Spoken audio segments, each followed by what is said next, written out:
Bonjour, vous êtes devant l'entrée principale du Parlement européen à Bruxelles et j'avais un petit message pour vous.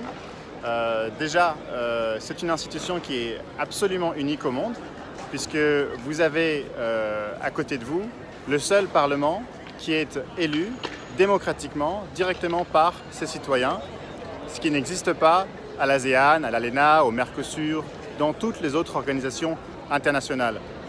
Deuxièmement, ce Parlement européen, il n'a pas peu de pouvoir comme on le croit parfois en France.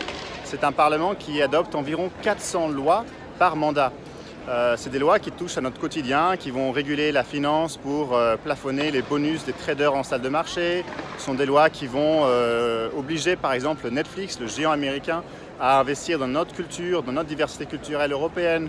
Des lois qui vont protéger notre vie privée, comme la loi RGPD sur Internet, ou nos données personnelles, ou nos données bancaires par rapport aux Américains. Ce sont des lois qui vont augmenter les aides aux petits agriculteurs ou verdir la politique agricole commune. C'est des lois qui vont avoir des fonds spéciaux pour aider les associations de lutte contre la violence envers les femmes.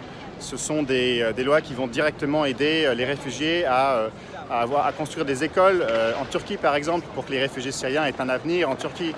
C'est dans tous les domaines en fait des actions qui nous touchent directement. Le problème, c'est que les gens ne le savent pas ou on les manipule, par exemple en France avec le Front National.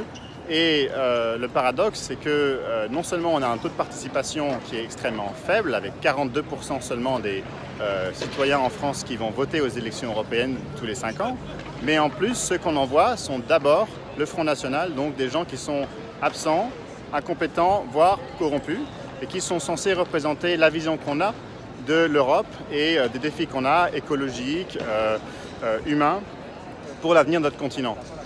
C'est clairement pas ce qui me satisfait à moi et j'espère que vous comprendrez que pour avoir une meilleure Europe, le 26 mai, il va falloir se bouger et faire voter, se mobiliser, expliquer les enjeux européens parce que ça nous touche directement.